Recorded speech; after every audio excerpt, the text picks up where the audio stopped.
Bantam Doubleday Dell Audio Publishing presents The Clinic by Jonathan Kellerman.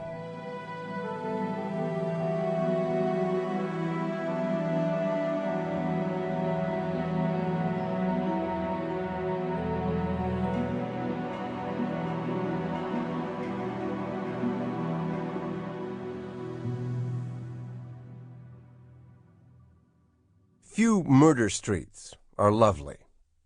This one was.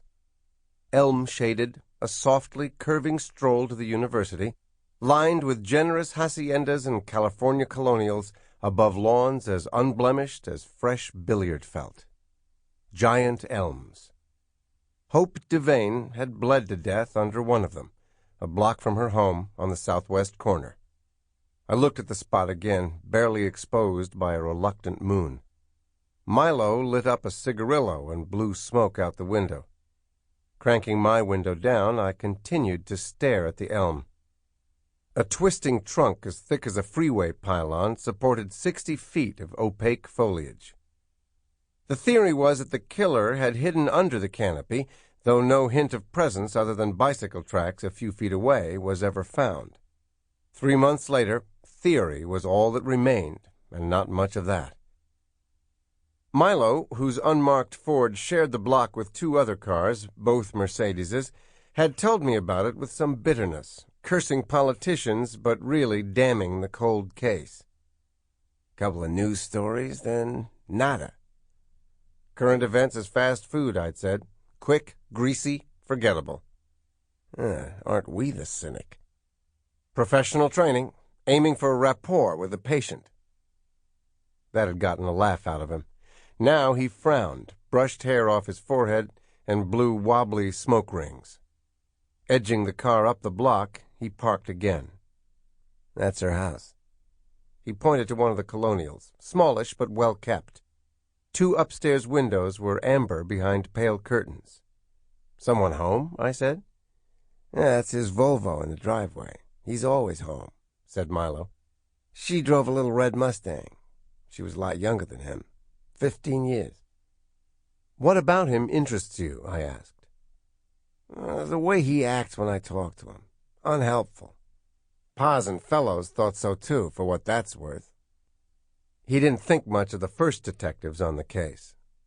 Well, I said, isn't the husband always the first suspect? Though stabbing her out on the street doesn't sound typical. True. He rubbed his eyes.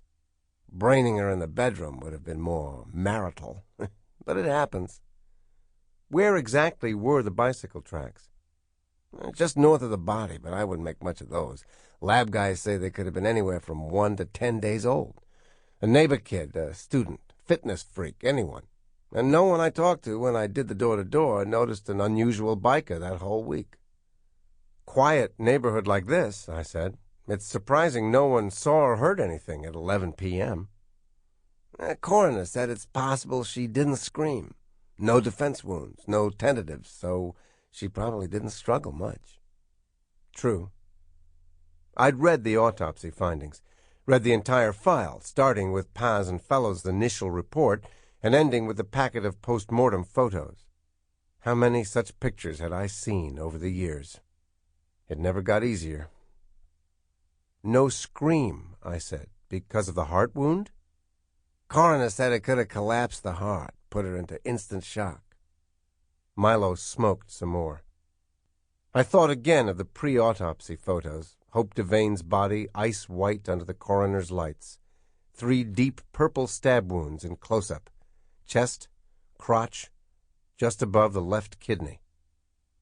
The forensic scenario was that she had been taken by surprise and dispatched quickly by the blow that exploded her heart, then slashed a second time above the vagina, and finally laid face down on the sidewalk and stabbed in the back.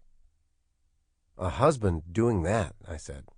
I know you've seen worse, but it seems so calculated. This husband's an intellectual, right? A thinker. Smoke escaped the car in wisps, decaying instantly at the touch of night air. Truth is, Alex, I want it to be Seacrest for selfish reasons. Because if it's not him, it's a goddamn logistical nightmare. Too many suspects, I said. Oh yeah, lots of people who could have hated her.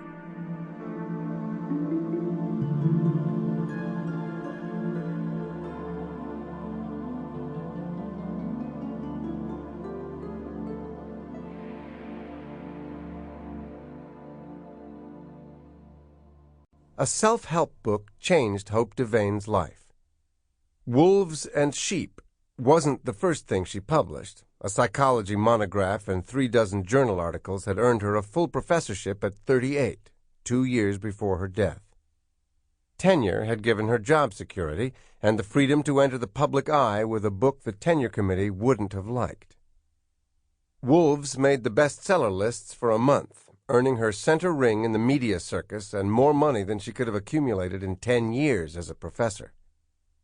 She was suited to the public eye, blessed with the kind of refined, blonde good looks that played well on the small screen. That and a soft, modulated voice that came across confident and reasonable over the radio meant she had no trouble getting publicity bookings. And she made the most of each one. For despite Wolves's subtitle, Why Men Inevitably Hurt Women and What Women Can Do to Avoid It, and its indicting tone, her public persona was that of an intelligent, articulate, thoughtful, pleasant woman entering the public arena with reluctance but performing graciously. Audio and videotapes, some newspaper coverage, the book, all passed along by Paz and fellows. They'd never studied any of it. He'd told me about inheriting the case the night before, sitting across the table from Robin and me at a seafood place in Santa Monica.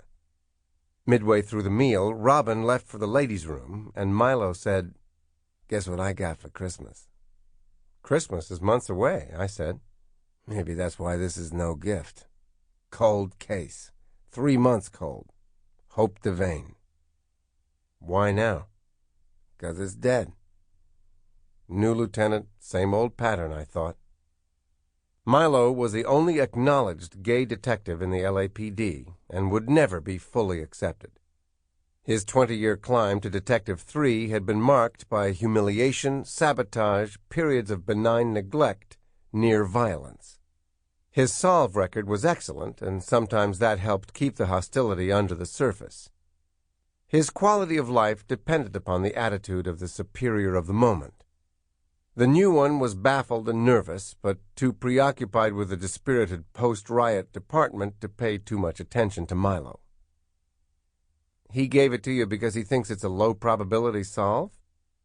"Also," Milo said, "he figures Devane might have been a lesbian. Should be right up your alley, Sturgis." "Is there any indication she was gay?" I said. "No. But she had tough things to say about men, so ergo ipso facto." Robin returned. She'd reapplied her lipstick and had fluffed her hair. "Now you two look serious," she said, slipping into the booth. "He just got the Hope Devane murder," I said. "What a terrifying thing. Good neighborhood like that. You go for a walk right outside your house and someone jumps out and cuts you. The first thing I thought of was she was killed because of her views. And that would make it terrorism. But even if it was just some nut picking her at random, it's still terrorism in a sense. Personal freedom in this city kicked another notch lower. Well, at least you're on it, Milo. Anything so far?" "Not yet. I thought Alex might be able to help me. Dr. Devane being a psychologist." "Did you know her, Alex?" Robin asked. I shook my head. The waiter came over. "More wine?" "Yes," I said. "Another bottle." The next morning, Milo brought me the boxes and left. On top was the academic resume. Her full name was Hope Alice Devane. Father, Andre. Mother, Charlotte. Both deceased. Under marital status, she'd typed married, but she hadn't listed Philip Seacrest's name. Children, none. She'd been born in California, in a town I'd never heard of called Higginsville, probably somewhere in the center of the state, because she'd graduated from Bakersfield High School as class valedictorian and a National Merit Scholar before enrolling at UC Berkeley. Sample complete. Ready to continue?